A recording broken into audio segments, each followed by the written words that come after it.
sector, and I have to say how impressed I am with their professionalism and relevant experience in this area. And I think that's quite important, because everybody worries about what are they going to do with a whole lot of money. Let me tell you, these movers do not want to do it. They've done it before in the public and private sector. Thank you, Mr. Mayor. Thank you very much. Does any other member want to speak? And I guess they will. So could you keep your hand up while Graham takes notes? We've got Ian, Lindsay, Drew, David Chopping, Alistair Horty, Charles Marquette.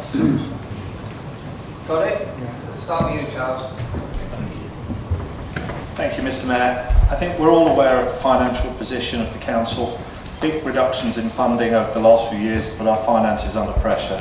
These reductions will continue into the near future. The days when councils were given a sum of money and simply commissioned services are gone, and we have to look to provide financial stability for the future and to protect vital services. We've got to be more self-sufficient and look for alternative ways forward. The proposal before you is to agree to allowing the council to borrow up to £100 million to create an investment portfolio and generate additional income to support services. I would say there's a fairly clear choice before us tonight. Residents put us here to work to improve our borough.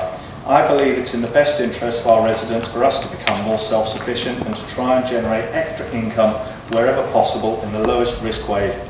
This will allow us to support services for everyone. This proposal shows a medium to long-term plan to raise more money and improve our position. The alternative for all of us, if we do not do this, is simply to endlessly complain about diminishing finances and blame central government for the situation. And to me, that's simply not acceptable. It offers nothing positive to move us forwards, and as a result, fails our residents. Thank you very much.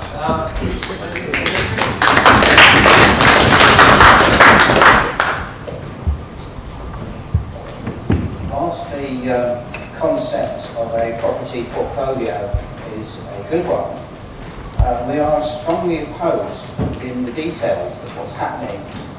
By delegating the levels of money proposed, which is up to the £100 million, to a small group of people, the council may find that the level of borrowing or debt suddenly rises sharply, and many of you would wonder why. We prefer the current arrangements where the full executive has to give their authority for sums up to 15 million and the full council for figures above this. I'm sure there are many businesses who in the past have allowed greater access to sums in the name of flexibility, only to find that financial problems have occurred without their knowledge or control. When you realise that total borrowing or debt for Woking Borough Council during 2019-20 is forecast to be £271 million, which equates to this £4,200 per council taxpayer, instead of greater flexibility, we should be considering tighter control. It is not our money, and we should treat it with utmost care. And I shall be calling for a recorded vote.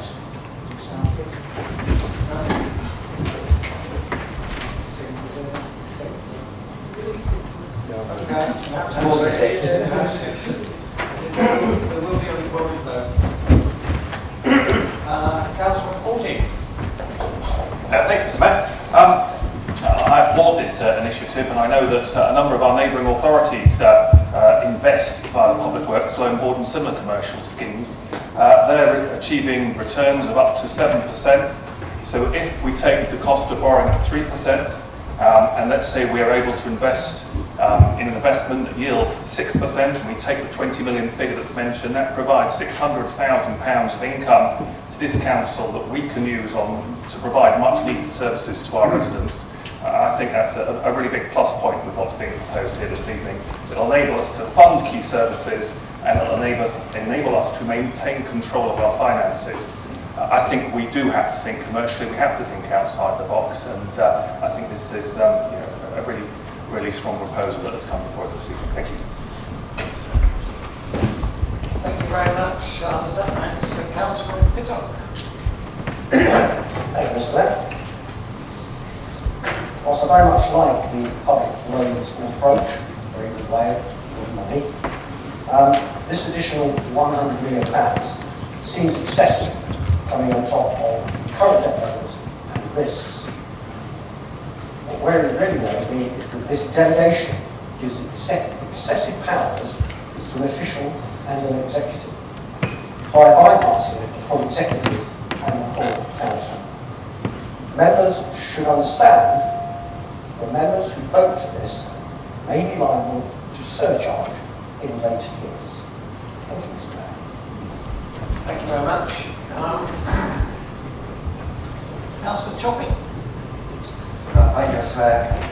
When we first started investing in property, it ended up as the housing companies. Has it been worthwhile? Well, we have achieved an asset base of some £30 million, all at no direct cost to the taxpayer, council taxpayer. So far through the Wokingham Housing Agreement in the new financial year, we will have achieved departmental savings assessed at 1 into 6 figures, and an income to the council of over £500,000. Something that should be repeated year on year. With residential property, you will always have the capital value to fall back on. Also, of course, you have the benefit of each property providing a much needed home. There are, however, a handful of basic rules worth adhering to whilst considering any concept. Rental income must always cover the cost and purchase price and loan repayments. There will also be other benefits and savings, such as supplying better and cheaper special needs facilities rather than expensive renting in the open market. Incidentally, these fringe benefits must always be repeated in future accounts reporting, otherwise the understanding of the real benefit of the investment will be lost with time. In my 50 years in the property market, there was not a 10-year period when the numerical value of residential property was not higher at the end of that period than it was at the beginning. With commercial property investors must look at any purchase price as acquiring an income, subject of course to the tenant keeping up their payments and also having a site value at the end of the lease term. Should we proceed with this type of investment, then the decisions that we will make over the next 2 or 3 years will not be the final ones, but only a step along the way. It will be our successors who will reap the benefits of any investment. In the current financial climate, we have the opportunity to set this concept in motion. I will be supporting the proposal and strongly recommend every member of this chamber to do so as well. Thank you very much. Now, one more speaker, Councillor Kluber. Thank you, Mr. Mayor. This is a proposal to allow £100 million more borrowing and spending of up to 20 million in a single deal. And that may very well be a good idea. The problem is that it won't come either to the executive or to council. On page 49 of the agenda, on the last paragraph, it says, there is a limit on executive authority to incur expenditure of up to 15 million on individual capital schemes, subject to such expenditure being within council-approved budgets. That limit is laid down in the Constitution, paragraph 5194, which goes on to say that expenditure above these limits must be approved by council. I can see that some executive members might think it gets in the way, but the rest of us, which includes other councillors and the general public, are more likely to think it's a sensible limit to stop a small group of people spending huge amounts of money without any checks and balances. As well as driving a coach and horses through the current executive spending limit, the proposal removes the requirement for the whole executive to make such decisions, which means it also removes the requirement to put it on an agenda, allow public or member questions, and minute the decision. There's nothing in these proposals about informing people of the decisions, or how they would be recorded, or how they could be scrutinised, either before or after they've been made. There is also a slightly nerdy, but nevertheless important procedural point. What is proposed here contradicts what is allowed by the Constitution, yet no one is proposing an amendment to the Constitution to permit this. So if you vote for this, you will not only be voting for a small group of people to be able to spend very large sums of money with no checks, balances or oversight, you will also be voting to ignore the Constitution. I think both of those things are dangerous, and therefore I will be voting against it. Thank you very much. Councillor Whittle, you have the opportunity to sum up before we take a recording vote. Thank you, Mr. Mayor. I think most of the points have been made by those members that have talked in favour of this motion. I did say in my opening a presentation that we would be reporting to the executive, so I think that point needs to be emphasised. Otherwise, I would like to the recommendation forward. Okay, members, well, we've had the request by the relevant number of members for a recorded vote, so we're going to have a recorded vote. And I think Mr. Evers is now going to take a vote individually, member by member, and I think you can either for, against, or abstain. Thank you, Mr. Mayor. Councillor Ashwell. For. Councillor Hawty. For. Councillor Baker. For. Councillor Bath. For. Councillor Blumenthal. For. Councillor Barry. For. Councillor Bray. Against. Councillor Chopping. For. Councillor Cowan. Against. Councillor Croy. Against. Councillor Delinsky. For. Councillor Ferris. Against. Councillor Firmage. For. Councillor Haynes M. For. Councillor Hayden Taylor. Thank you. For, and can I just make a point of clarification? We would like to refer it to the Constitution Working Review Group in light of what Prue said, just to clarify. Councillor Halsall. We'll have the chance to say that. For. Councillor Elliot Simons. For.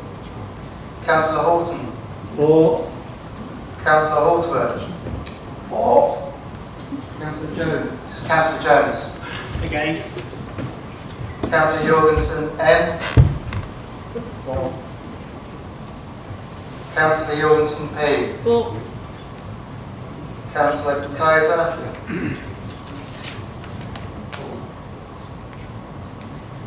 Councillor King. For. Councillor Lewis. For. Councillor Marquez. For. Councillor McGee Sumner. For. Councillor Murphy. For. Councillor Munro. For. Councillor Petty. Against. Councillor Pitts. After what the leaders just said before. Councillor Richards. For. Councillor Ross. For. Councillor Rowland. Against. Councillor Shepherd Debray I. Against, please. Councillor Shepherd Debray R. Against. Councillor Slight. For.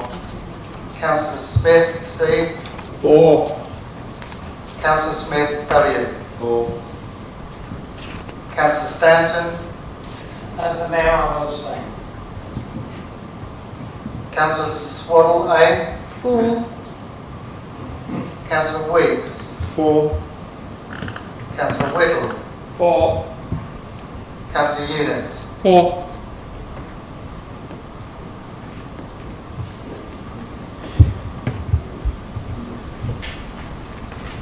There was a majority for, so the motion is accepted. Okay, moving on, members. Mr. Cowan. Thank you. Point of order. In the couple of questions earlier on, I was very pleased to see that you allowed our ex-councillor Keith Malvern to amuse and entertain us with his valid questions, which dragged on for a little period of time. Yet a resident with no political affiliation who raised a petition of over 1,900 signatures requiring a debating council was brutally stopped after 1 minute. Is this the way this council should treat a resident?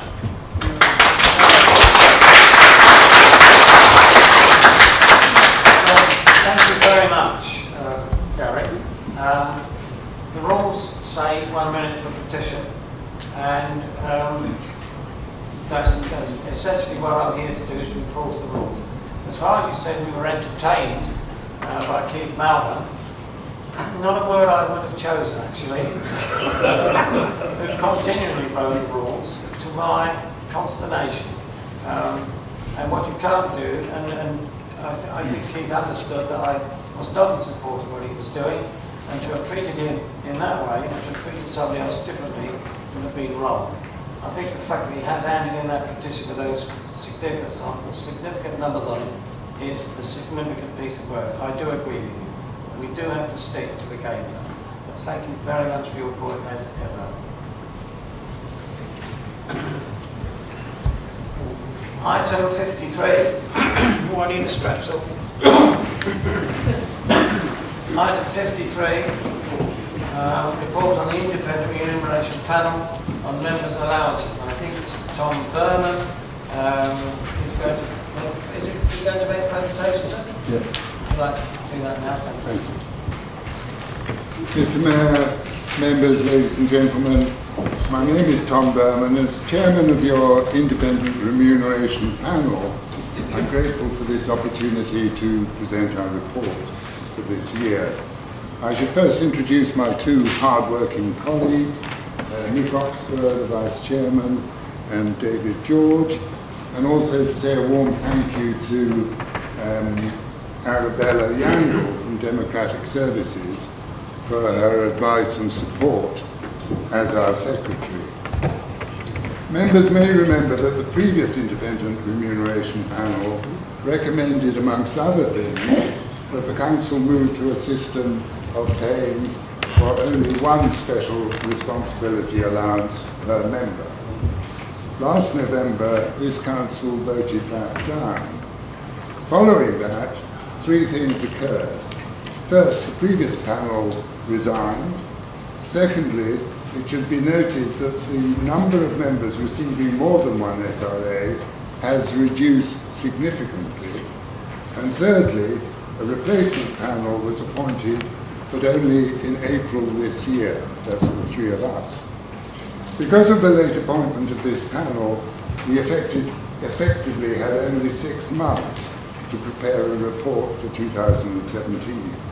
We therefore announced early on that this would be a light touch review and report, and that a more thorough review was intended for the next year. The panel convened on 8 separate occasions, and additionally we interviewed 13 members, including the leader of the council and of the political groups, and also the chief executive.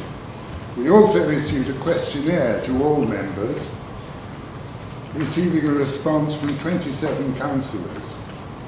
Inevitably, the prime source of evidence upon which an independent remuneration panel relies comes partly from the officers, but mainly from the members themselves. And this panel hopes that in future years it could reach a higher proportion of members, both in direct discussion and through surveys and the response to surveys. Turning to this year's report, I do appreciate that members are busy people, and many might have been inclined to move straight to the final page of recommendations in this report. To save time now, I propose to rely on the agenda and the minutes of this meeting to record these 8 recommendations, and to focus tonight primarily on what the panel has recommended for the basic allowance and for the special responsibility allowances. However, I would initially draw your attention to 2 matters of principle contained within the body of the report.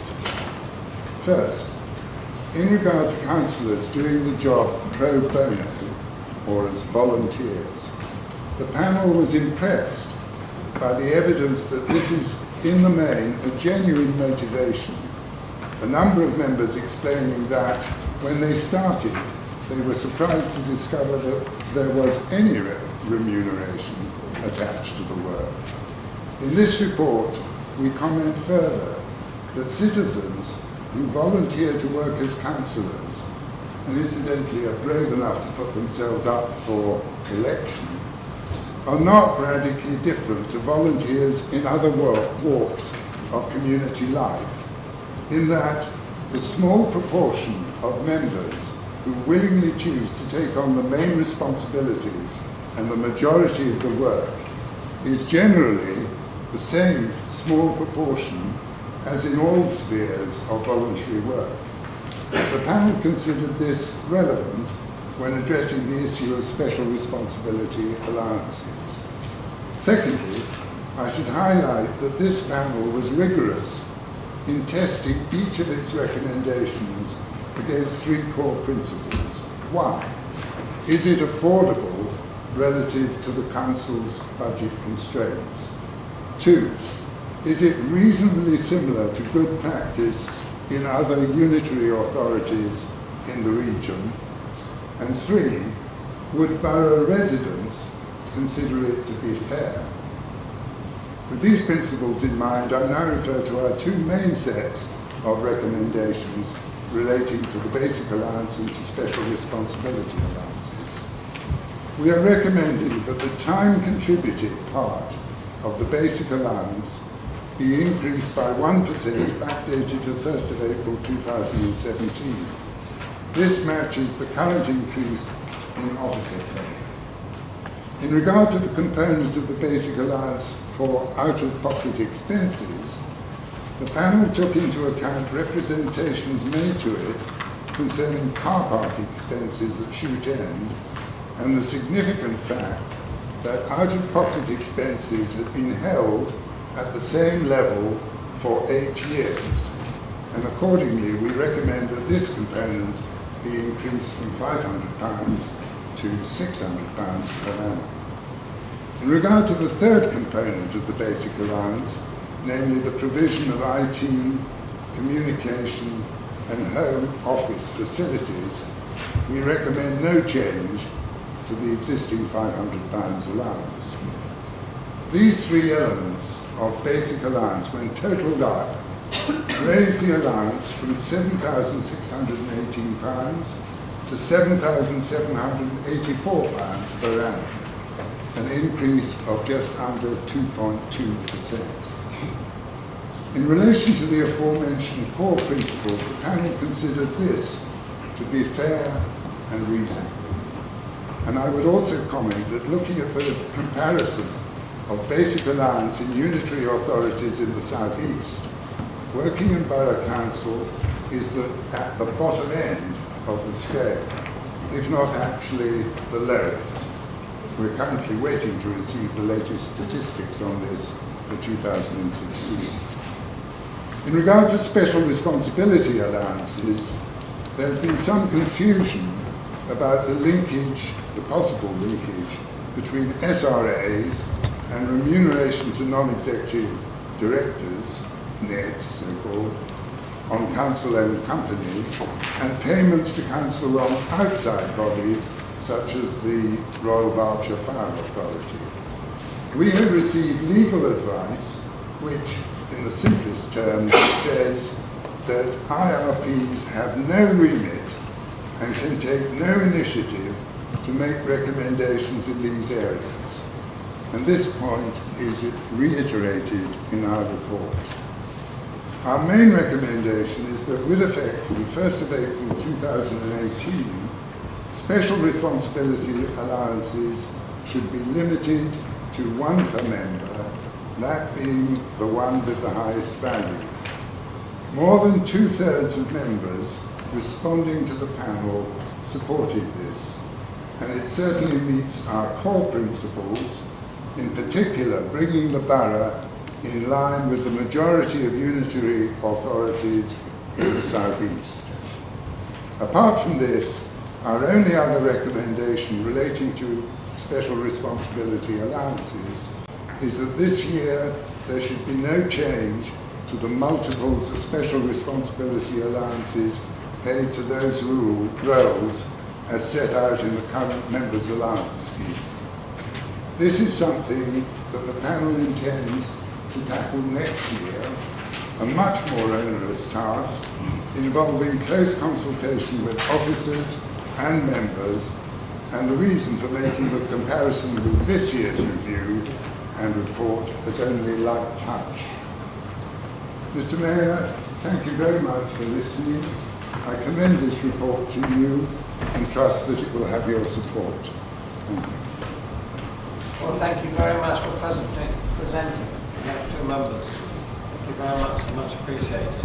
Okay, now do we need a proposal? Oh, we have one. Would you like to speak, Scott?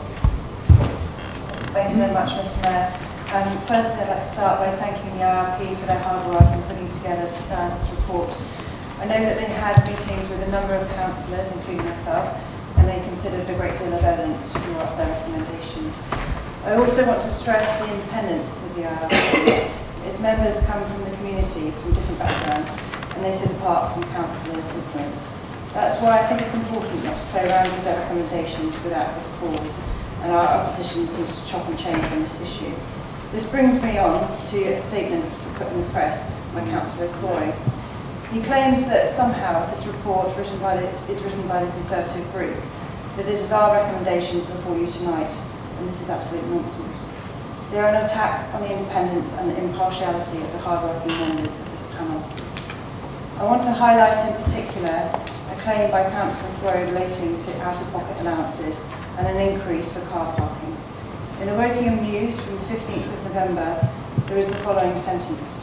While Councillor Croy believes Conservative councillors asked for the pay rise during the IRP inspection, interviews are not made public. The second part of that sentence hits the nail on the head. They are not made public. He has no evidence for this claim. This goes beyond misleading to be outright making things up. I'd like to give Councillor Croy the opportunity now to stand up, withdraw his statements and apologise to the council and all residents for what he said. Absolutely.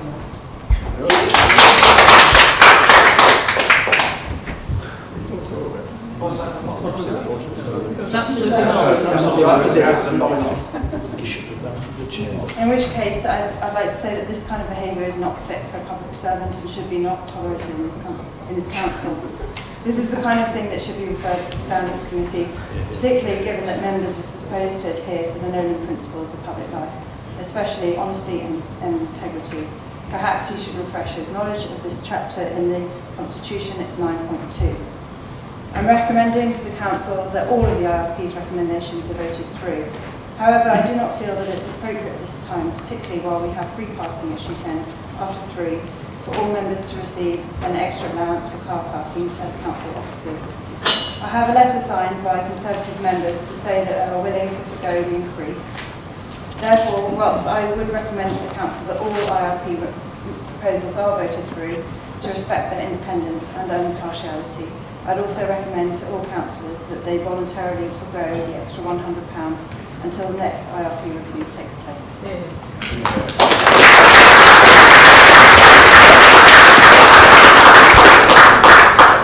Do you have a second, gentlemen? John Vauxhall. You want to speak now, John, or hold? I'll speak now if I may, Mr. Mayor. Mr. Mayor, I'm very happy to, indeed delighted to second the report and its recommendations. I'm one of the few who do not receive any supplementary payments from any source associated with the council. Maybe it reflects what the leadership thinks of my talents. When due other payments of the past, I have in the main waived them. My personal Presbyterian morality is that we should not have no higher purpose than to serve our residents as a vocation. Any payment runs the risk of accusation of taxing our residents to enrich ourselves. Maybe I'm in a minority in this view, and maybe in a minority of one. Any additional remuneration to the basic allowance need rigorous review and justification. I believe that no member should receive more than one additional payment from whatever source, whether remuneration is from the council, the fire service, LGA, council-owned or directed companies, or any other source which is contingent upon being a councillor. I have little time for the argument that rewards should go with effort and time commitment, as there are many roles on this criteria which are absurdly well remunerated, and those which are not remunerated at all. I believe that all remuneration contingent upon being a councillor should be published. Is that me buzzing? Yes. Right. excited. I'm concerned, it's the paper. I've got electric paper. I'm concerned about the patronage of the leader for fear that the remuneration can become the end in itself and skew judgments. Nevertheless, these are my personal views, and as I said, not ones which I believe are generally popular.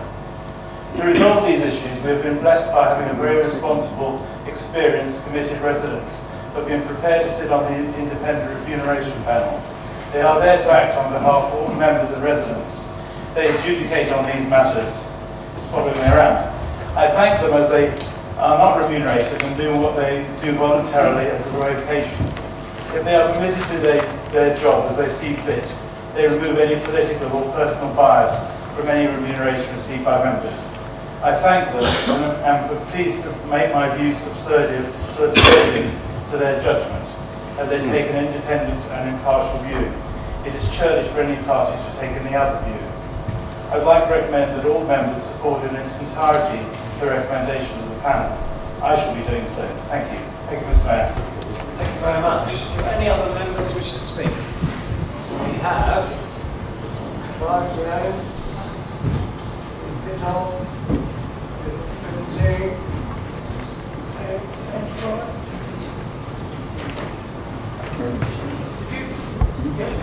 Michelle? No. Gary?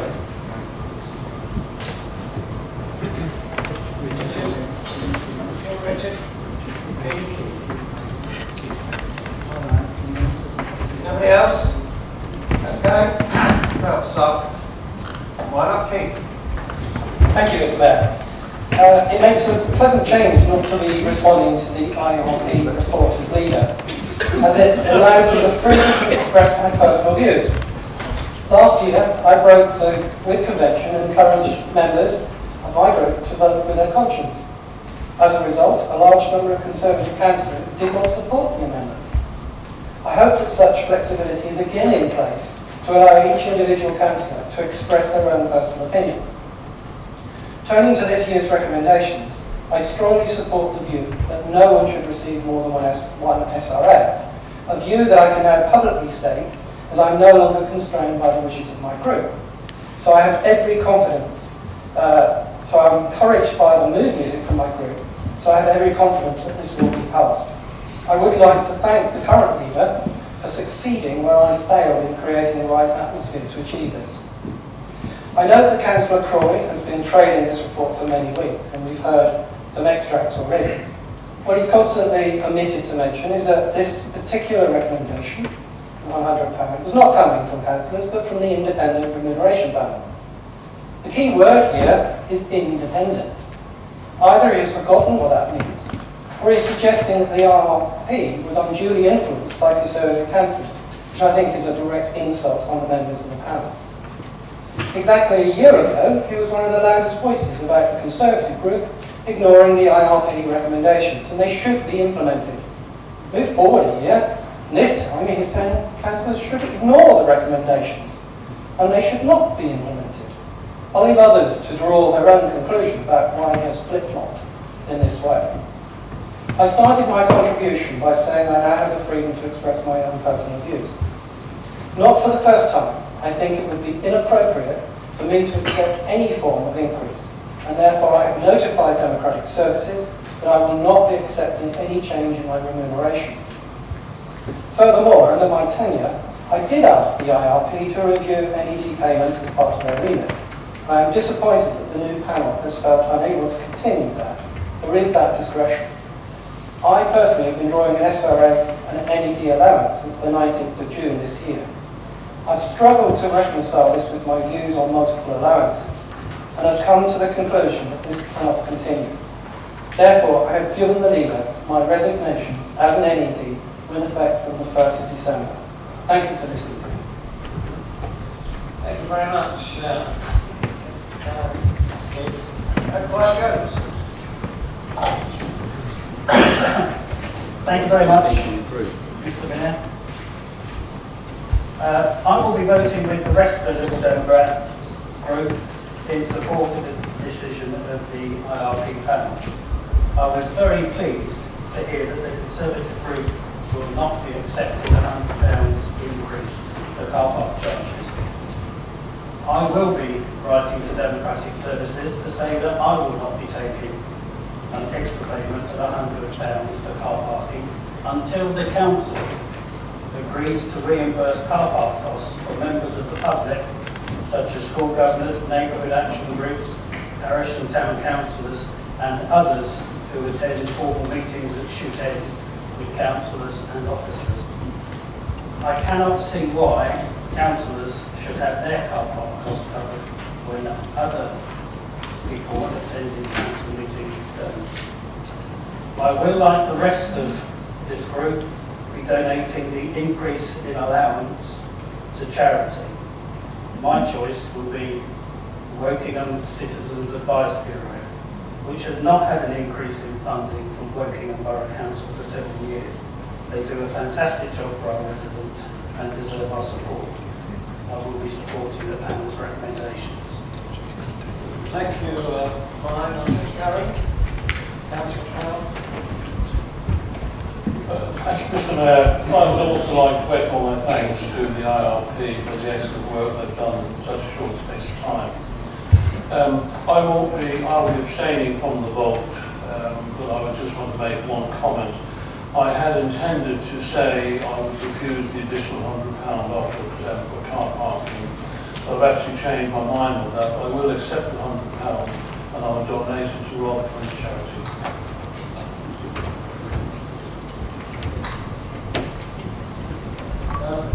Thank you very much. Ian? Thank you, Mr. Mayor. I do very definitely note that this is from the independent remuneration panel, and therefore I fully support the report, but like the rest of my colleagues, including Democrats, I will take the £61 increase, but I will give that to tax protection. I will not take the car park increase. I wish to address two aspects. Item 4 is a reference to my motion requiring disclosure of all allowances that members receive from both this council and any other organisation to which this council appoints them. This was unanimously agreed by this council last year. Unfortunately, as of yesterday, I was the only member to have declared allowances from outside bodies for financial year 2016-17.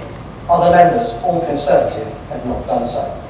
Their declarations appeared today on the website, some 8 months after the end of the financial year, and only after I had submitted my question to this council, which appears at 58.2 on the agenda. No doubt they will claim it was administrative oversight, an excuse that rates alongside the dog ate my homework. Item 5 is necessary since at present declarations are made on a number of electronic files and are not easy to find on the WBC website. You always have to know where they are before you start searching for them. I have concentrated all material into one document to show all allowances that members are currently receiving. This will be provided to the media tonight and also on an ongoing basis should WBC not improve its own presentation on the WBC website. I ask the media to publish it. Despite their promises, it is clear that Conservatives still do not wish to fully disclose all their allowances unless forced to do so.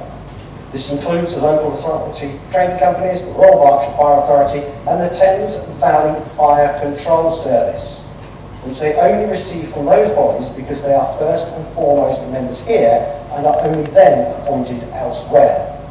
Conservatives need to stop trying to hide from the public the full extent of their allowances on the public purse alongside the level of patronage that goes with it. Thank you, Mr. Mayor. Thank you, Ian. I'm sure Charlotte will have picked up some of those comments. May want to refer to them. Do not. Paddy Corrie. Thank you, Mr. Mayor, and thank you very much to the members of the IRP whose work I do value, and the close reading of anything I put in the public domain will make clear that my criticism is entirely the Conservative group behaviours of the Conservative group and not of the IRP. Thank you very much to Tom, Nick and David. And I'd like to, at this point, Mr. Mayor, ask if we can split the vote. I'd like to be able to vote on points 1 and point 6 separately to the other recommendations, because the other recommendations are all very good. But let's be very, very clear. Our residents will not understand why we are voting ourselves a pay rise. And we have a very, very strange situation here, where I think so far every single member of those represented in Charlotte's letter have said, we're not going to take £100, but we're still going to vote for it.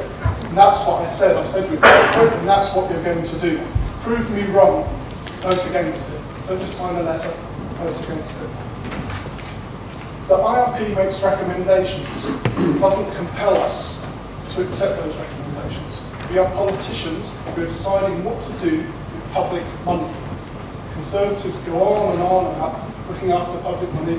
All through this session we've heard we are council of limited means, we're the lowest funded. What are we, the lowest funded? Council in England, but we still manage to find cash for ourselves. In a couple of years' time, we'll be paying about £7 million back to central government, so the central government can shovel some of that to the DUP. Okay. Here, we are still managing to pay ourselves those pay rises. The council is currently has a programme where it's bringing every single penny it can from our voluntary groups. I've heard stories of schools who are being charged extra rent for totally uneconomic pieces of land. I've had emails from scoutmasters complaining about the rents going up. Yesterday, I had an email from someone complaining about license fees going up, causing them to end their business, their home business as a dog boarding, because they can't afford the extra fees that the council is charging. The council is charging these fees because we haven't got any cash, except when we want to spend it on ourselves. I appreciate that at the moment, the Conservative Party nationally, there's a problem with leadership. It's a great you hated us so much you tried to join us, right? Just go. There is a problem in the Conservative Party at the national level with leadership. There is a great big vacuum, a vortex centred just up the road in Woodley. Now, it's my hope that that hasn't spilled out into the members here. The members here can show some leadership, make a decision, do what your residents would expect you to do. Because I know I won't be able to give my residents in the face and say, yeah, just find myself an extra 1% or an extra 100 quid. Okay. Show some leadership, sign the letter, why not make it official? Vote against 1 against 6. Thank you very much.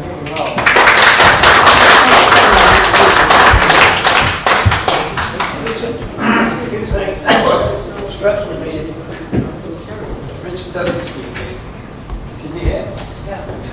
Yeah. Oh, yeah, he's back there. I must say before you speak, I don't know since we've had a number of the public spaces, public galleries, so it must be attractive tonight. Very unusual. Hello. I want to thank I wasn't going to speak tonight actually, but I want to thank I want to thank the IR panel for their hard work. I really appreciate it. I've already said to Democratic Services that I'm not going to take the £100 because I unfortunately have to vouch. So I wouldn't want to take money on false pretences. And I am actually an independent mind, so I made that decision. And I've also made a decision around the 1%. And I'm going to do exactly the same as our Liberal friends over there. I'm going to give my 1% to charity. And if you open up the centre pages of the forthcoming magazine, Housing Matters, you'll see the work that I'm doing with both local and national charities, and that's where my money's going. Thank you. Randy, please, Susie Paris. Thank you. I think that is the last. Nobody else is there? No? Thank you. The Lib Dem Group has traditionally supported the recommendations of the IRP, and we shall be doing so again this year. We feel the new IRP panel has worked hard on this issue, and in particular support the proposal to assess the individual SRA payments in more detail next year. The panel has uncovered an unintentional issue relating to non-executive director payments. Motion 400, proposed by Prue Gray of our group, attempts to deal with that particular matter. That's more about later. Whilst we support the recommendations, the Dem Group has decided to donate a £61 increase, that's the 1% of the basic hours, this year to local charities. May include your charity there. It's a tough time for many, and we feel this is the best way we can assist. Regarding the basic allowance, I've got the out-of-pocket expenses of £100. We all have a difficult issue here tonight, because we all want to support the IRP and the work they do, but we also understand the sensitivities associated with parking and the costs. A number of us have an annual ticket. I have £150 ticket to pay and park here, and the £100 doesn't fully cover all of the costs, so we still pay. But it's up to the individual councillors, and as been said tonight, all councillors are going to not to take that money, and we will report that through to Democratic Services to say that the Dem Group will not take £100, and we will donate the £61 to local charities which we feel best. Clive mentioned about a specific issue, and I think we did have a promise from Chris as exec member that he agreed to assist school governors and others who are invited to shoot in with their parking costs, and I hope we can see something on that in due course. And I think that is something that we all need to be cognizant of, that if people are coming to shoot in, invited to meetings, then why should they have to pay to come? And I think we are in a very tight situation, and I hope that this will deal with a very, very significant issue. So we will be supporting the IRP report in its entirety, because this gives the right message to the panel, but on individual issues, we will be not taking the money for the reasons given. Thank you. Thank you very much, Ramsey. Charlotte, now we've had various debates and arguments here tonight, but we are still working within your proposal, which started off as a debate. So I'm going to put it to you, do you want us to continue with your proposal, or do you want to change it? It's for you to do now. Thank you, Mr. Mayor, and we've had an interesting debate this evening and lots of different ideas about how members would like to consider taking either the 1% or also the £100 proposed by the IRP. I would like to stick with the original recommendation that I am bringing here tonight, and that is to support the report in its entirety. But also I would like to welcome the different ideas that members support in terms of recommendations to take the £100 and donate it to charity, others with their views about not taking it at all, others saying that they would not take 1%. So I would again reiterate that my view is to take the report in its entirety, and others after which to then make their views known to Democratic Services about individual ideas about how they would then go forward from there. Thank you very much. Just so as I've got this right, the recommendations are on page 58 of the agenda. Do you want to vote those in the entirety? Okay. Thank you very much, members. We have a proposal, and it's been seconded. So can I ask those to show in favour of the recommendation and proposal as by the name of the council, please show.